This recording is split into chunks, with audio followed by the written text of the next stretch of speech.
저기 어떻게 마스크 벗고 해도 되나요? 쓰고 할까요? 저희가 그 예방을 위해서 이 마스크를 일일이 교체하고 있다는 걸 알려드리겠습니다. 그래서 마스크를 조금 벗고 하셔도 네, 감사합니다. 원활한 소통을 위해서 네. 네, 마스크를 쓰면 이게 발음이 제가 정확하게 발음을 해도 전달이 잘 안 되는 것 같더라고요. 감사합니다. 아, 그러신가요? 감사합니다, 지사님. 박수 한번 주시죠.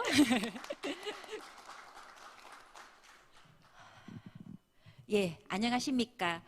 방금 소개받은 국민의힘 소속 한무경입니다.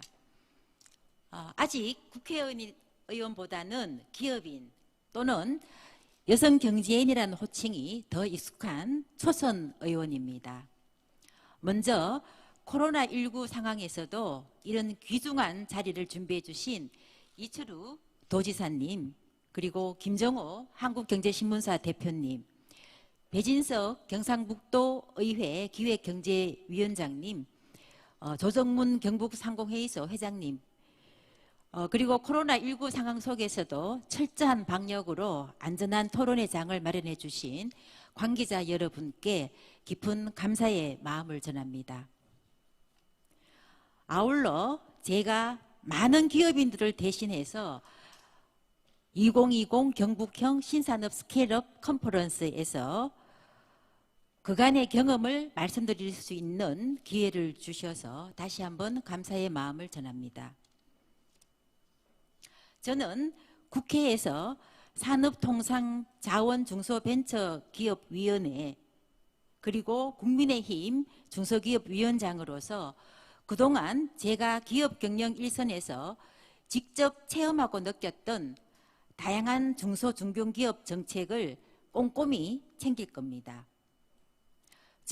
저와 국민의힘은 21세기 한국 경제의 지속 가능한 발전은 바로 중소중견기업의 스케일업 전략 구축과 실천에 있다는 점에서 전부터 강조하고 싶습니다.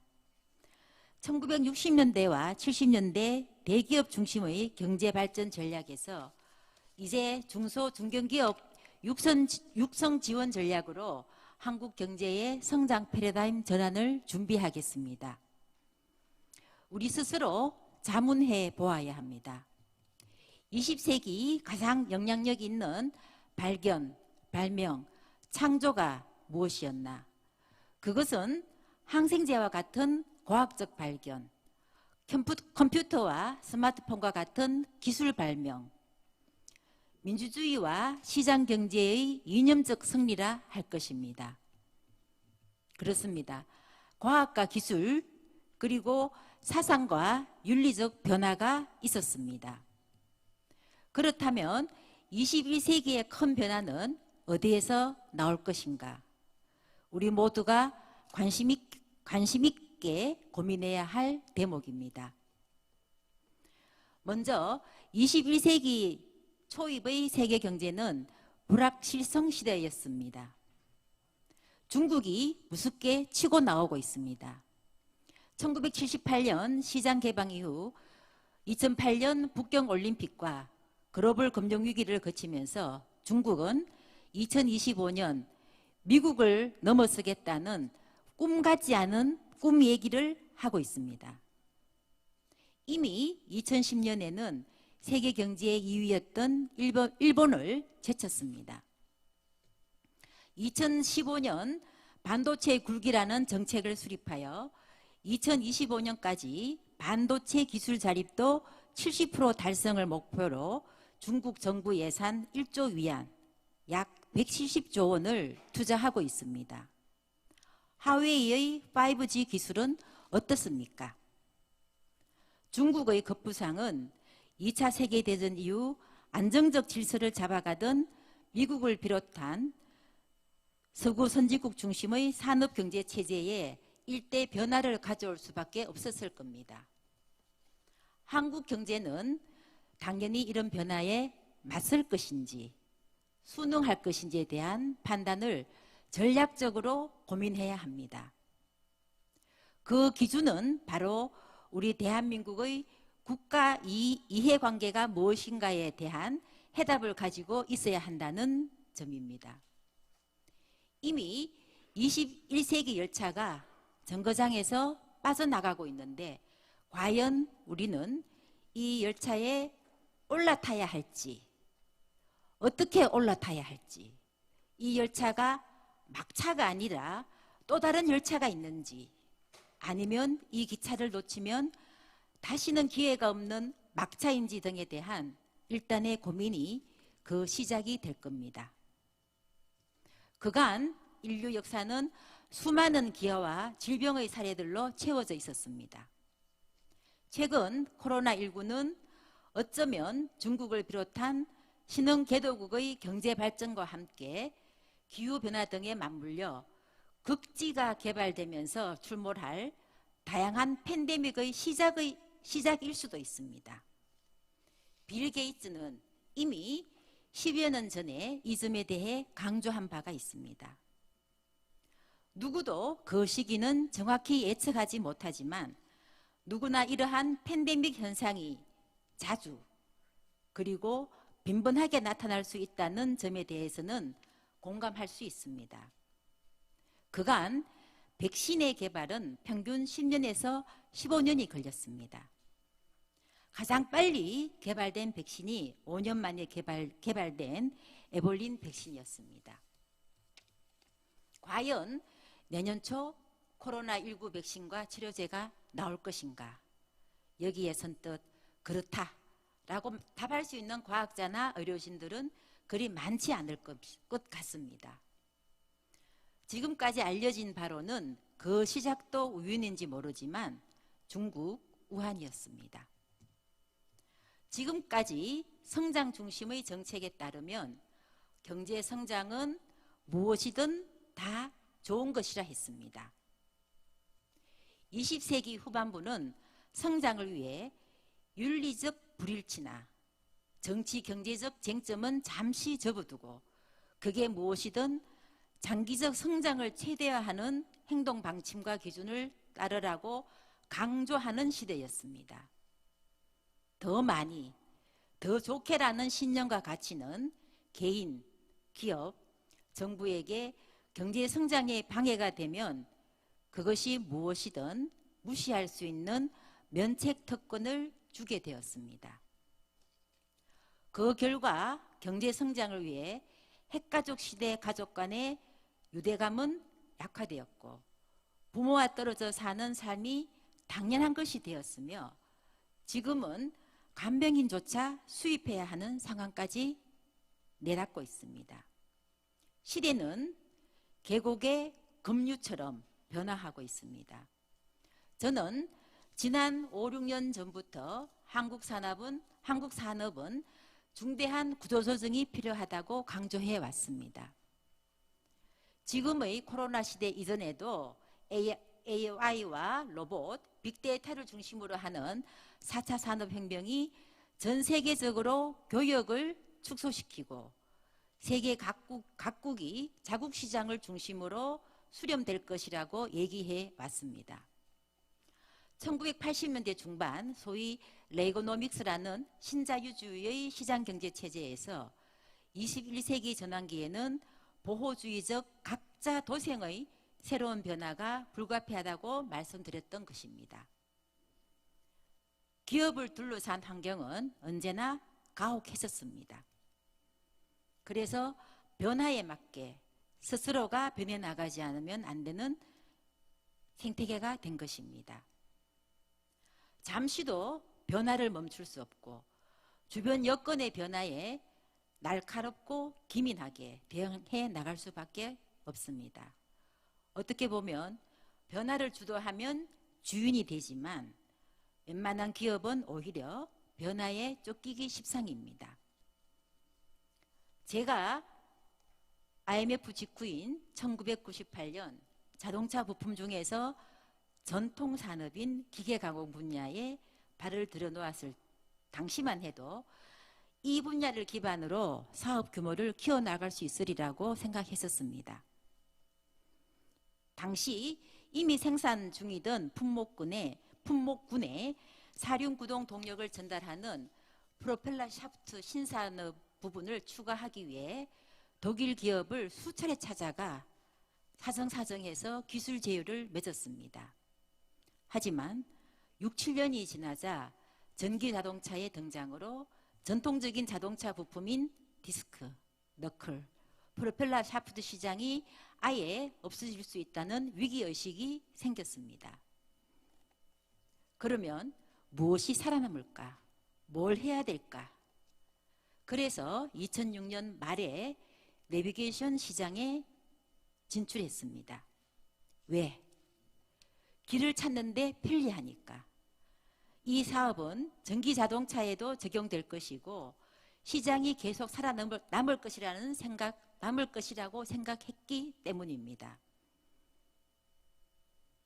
그 당시 현대자동차가 300만 대를 생산하고 있었는데 그 30%만 내비게이션이 장착이 돼도 연간 약 6천억 원의 매출을 계산할 수 있었습니다. 야, 이제는 좀 쉬어도 되겠다라는 생각을 하던 찰나에, 그런데 2007년에 애플이 2G 스마트폰을 출시하면서 또 상황이 생각과는 다르게 급격하게 달라지기 시작했습니다. 2008년에 전자지도를 탑재한 스마트폰이 나오기 시작한 겁니다. 이게 여러분께서 요즘 쓰고 계시는 T맵입니다. 다시 고민이 시작되었습니다. 자동차용 내비게이션이 대세이던 생태계에서 항상 온라인으로 연결되어 교통 상황의 변화나 도로망의 변화가 업데이트되는 온라인 맵으로 변할 수밖에 없는 상황이 된 것입니다. 여러분, 방금 제가 드린 저희 고민 속에서 변화를 느끼셨나요? 그렇습니다. 제가 그간 하드웨어 중심 기계공업 분야에서 소프트 산업, 즉 오프라인에서 온라인으로 시대 변화를 읽어내며 사업 변화를 모색한 것이었습니다. 생존과 발전은 당연히 그 결과입니다. 하지만 모든 것이 영원 불변인 것은 없었습니다. 또 다른 도전과 변화가 시작될 수밖에 없다는 것입니다. 이것이 진화입니다. 진화는 생존에 유리한 방향으로 변화되는 것입니다.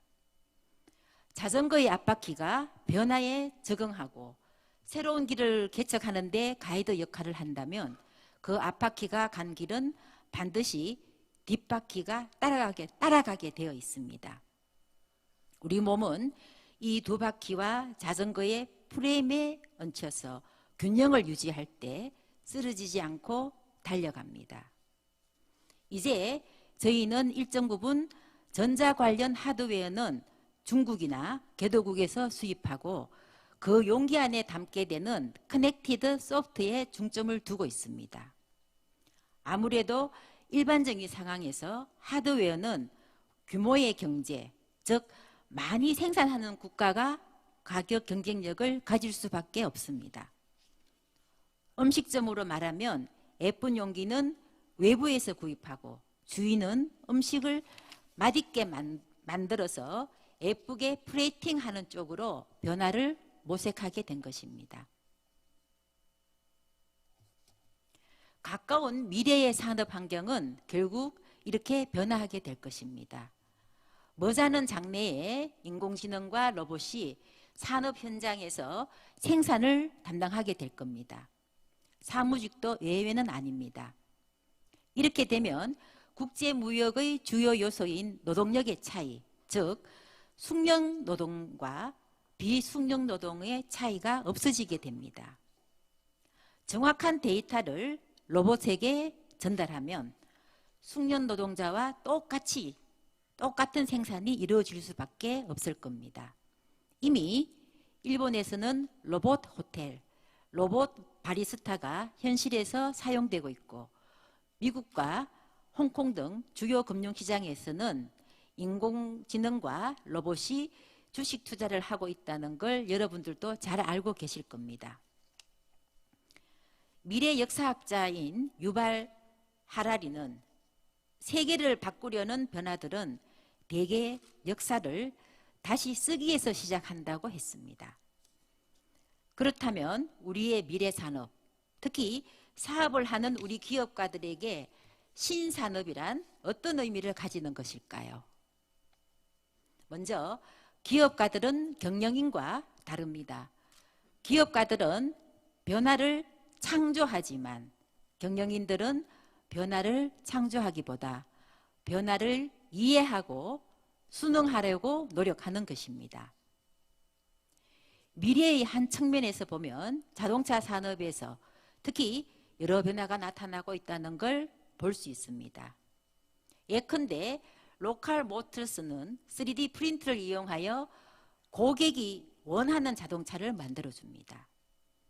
그리고 카누 자동차는 스케이트보드 방식이라고 하는 몇 개의 전기차 차체 플랫폼을 만들어 그 플랫폼을 이용한 자동차 생산뿐 아니라 플랫폼 자체도 판매하는 방식의 사업을 추진하고 있습니다. 잠시 두 회사를 영상으로 만나보시겠습니다.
네,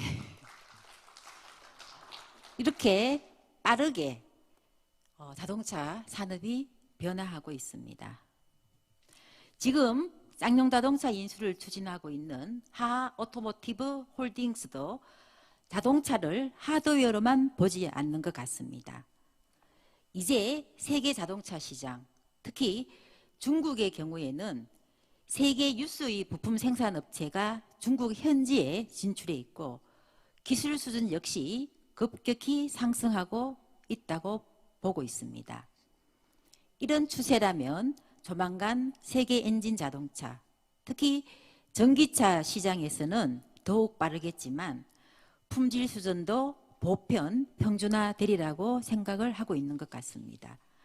결국 하자동차 지주사는 세일즈 전문가, 디자인 전문가가 주축이 된 생산 공장이 없는 자동차 회사를 꿈꾸고 있는 것 같습니다.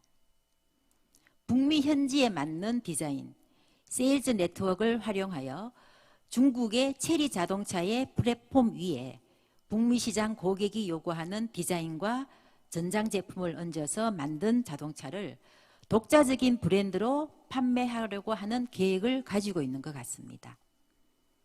쌍용 자동차 인수는 자동차 테스트 랩의 기능도 염두에 두고 있는 것 같습니다. 자동차가 이제는 맥도날드 햄버거의 다양한 세트 메뉴처럼 변화할 수 있다는 겁니다.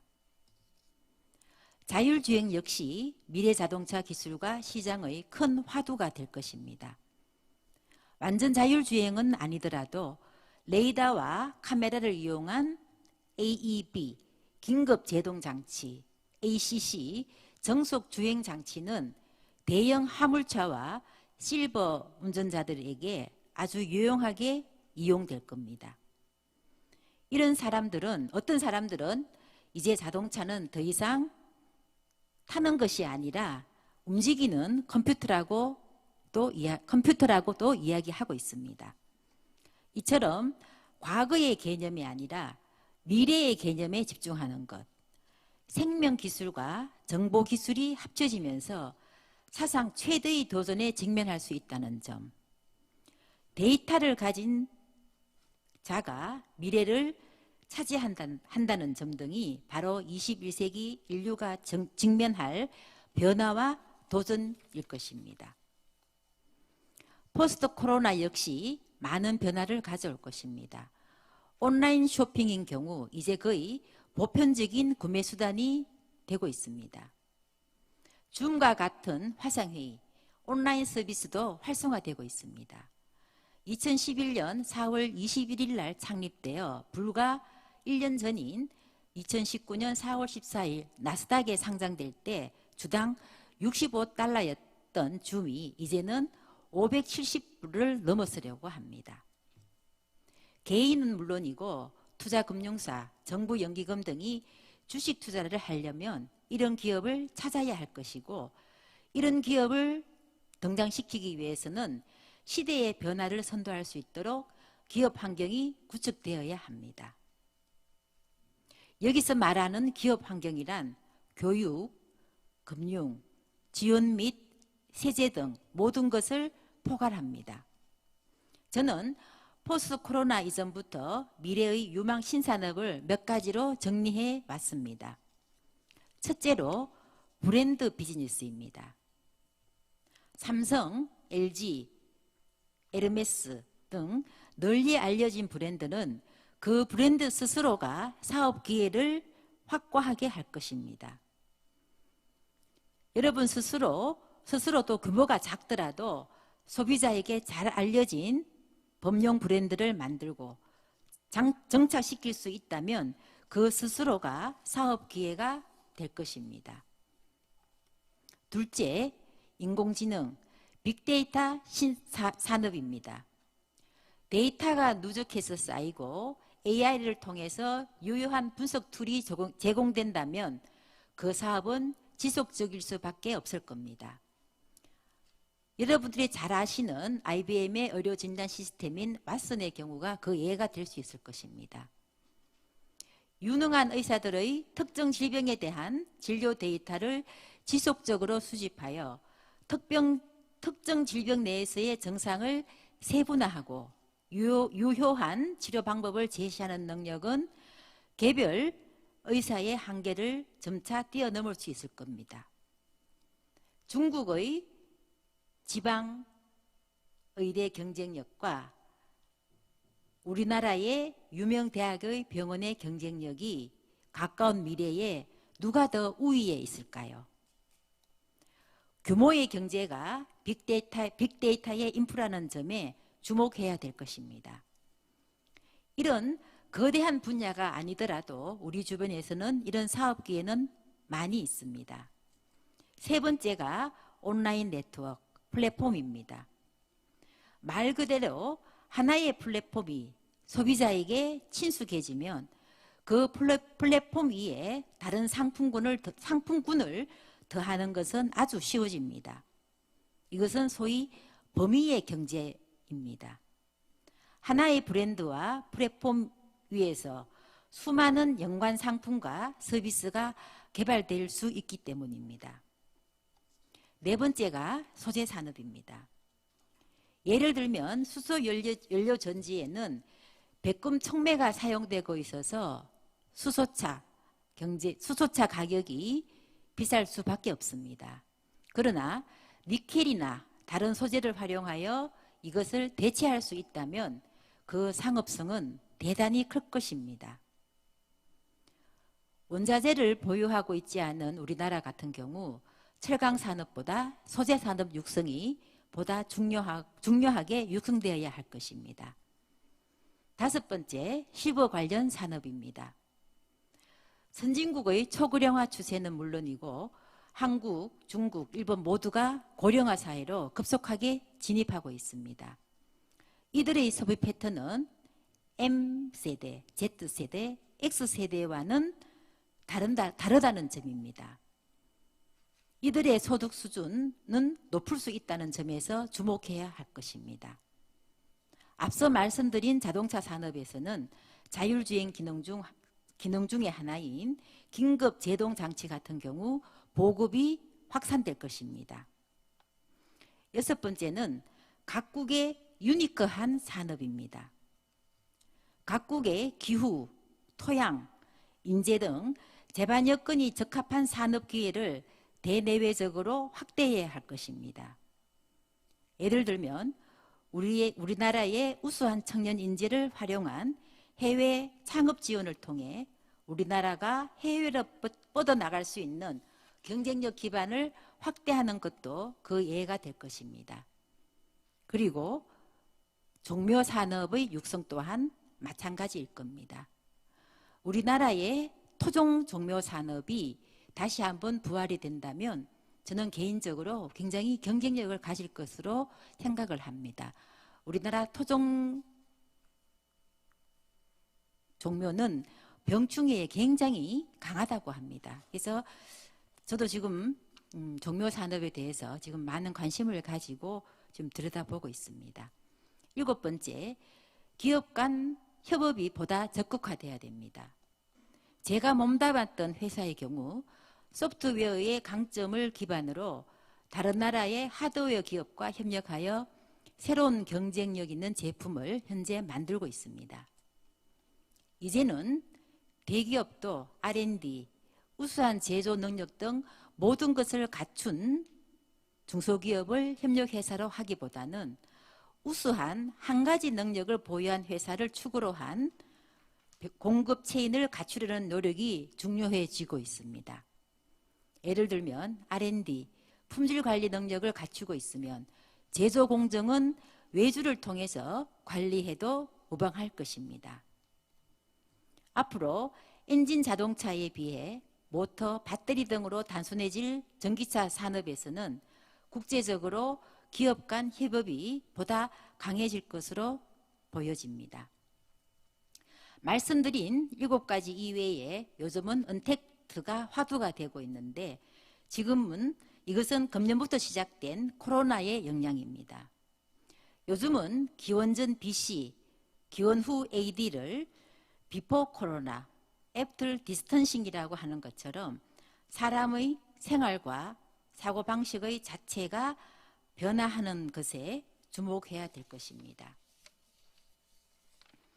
우리들 앞에 놓인 이러한 도전들은 전례가 없는 것이고 그래서 서로의 견해차가 굉장히 클 수 있습니다. 국회의원인 저로서는 이런 급격한 변화를 겪어야 할 중소기업이 스스로 변화할 능력이 크지 않다는 데 대해 고민을 하고 있습니다. 우수인력, 정보, 기술력, 자금 능력이 취약하기 때문에 어떻게 중소중견기업의 신기술 또는 사업구조 변화를 어떻게 이끌고 나갈 수 있을까? 국가적으로 이것을 어떻게 지원할 수 있느냐? 바로 이것이 제가 안고 있는 큰 숙제입니다. 저 역시 사업을 하면서 주력 분야를 바꿔나갈 때마다 또 성장의 매 단계마다 고뇌와 고통의 임계점에 다다르는 극한의 어려움을 겪어봤기 때문에 말이 혁신이지 사실상 밤잠을 이룰 수 없을 정도의 고통이라는 것을 너무나 잘 알고 있습니다. 하지만 이 모든 것들을 두려워하지 않고 마침내 직면했던 난제들을 극복했을 때 제가 느꼈던 성취감, 그 자체가 행복이었습니다. 혼란한 시대, 불확실성의 시대를 어떻게 살아갈지 과거의 모든 이야기들과 기술, 산업들이 하나 둘씩 무너지고 그것을 대신할 새로운 역사는 아직 등장도 하지 않았지만 우리는 이미 이러한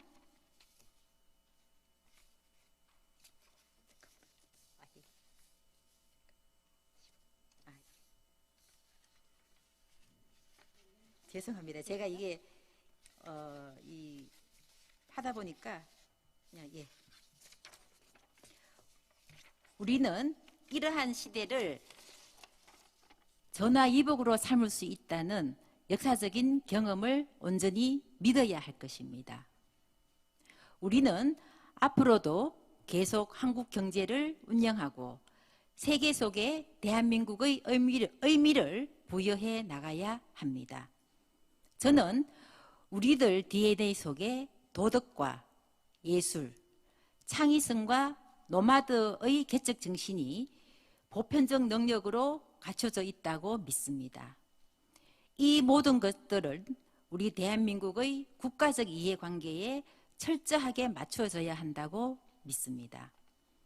저는 변화만이 유일한 상수라는 말에 동의합니다. 아직은 사업 초창기처럼 정치에서는 저는 초선 의원에 불과합니다. 하지만 여러분들과 함께 더 좋은 미래를 향해 열심히 뛰어보려고 합니다. 우리들의 새로운 의제인 미래의 역사는 그 누구도 지배하지 않고 있고 채워지지도 않았습니다. 여기 계신 우리 모두가 새로운 변화의 주인공이 되길 바랍니다. 감사합니다. 네, 여러분 한무경 국회의원님께 큰 박수 부탁드리겠습니다. 네, 여러분 정말 실시간 댓글로 질문이 쏟아진다라고 표현하는 게 맞는 것 같습니다. 무수히 많은 질문들이 이어지고 있는데요. 먼저 경험담을 녹여서 이야기해 주셔서 제가 한마디만 해도 네네네. 예, 지금 저희가 9월 7일부터 이제 21대 국정감사가 이제 20일간 9월 26일 날 끝납니다. 9월 26일 이제 곧 끝나는데요.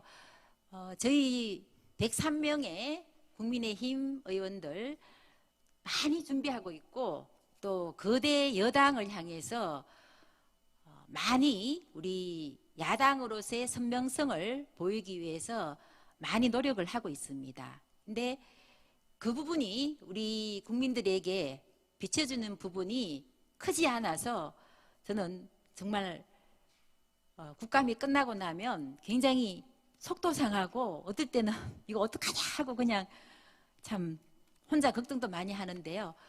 저희들 많이 열심히 우리 국민을 위해서 열심히 노력하고 있다는 것만 이 시간을 빌어서 다시 한번 제가 말씀을 드리겠습니다. 예, 네, 감사합니다. 여러분 응원의 박수 부탁드리겠습니다.